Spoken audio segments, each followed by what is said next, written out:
Dito tayo ngayon sa UP, magte-temporan tayo dahil Tuesday ngayon. So guys, gamit natin itong bago nating shoes, Anta C202. Ito yung carbon plated nila. Susubukan natin sa temporan guys. Kung less effort ba tong pwede sa ginagamit natin na paborito natin, alam nyo na yun. Kasama natin yung mga running era, running squad. Baka mag 10k kami nito ni J-Zone, temporan, less than an hour. Try natin mag sub 1. Si idol ang pacer ko.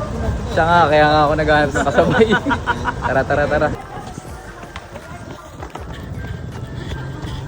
So guys, tapos na tayo. DNF tayo guys. 5k na lang ginawa ko kasi alala ko mag-workout pa ako bukas sa may training pa. Ito yung oras ko, lalagay ko dyan sa taas. Hindi ko nga lang agad napatay yung watch ko. Pero parang 28 minutes ako sa 5k.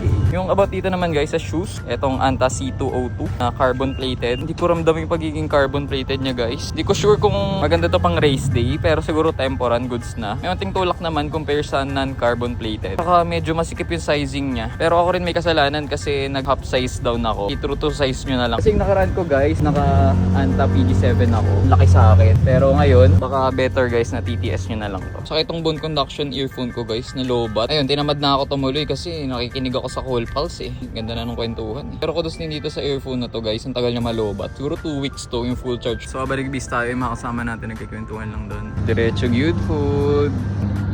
Order natin guys. Chicken, mga isaw-isaw. Sila.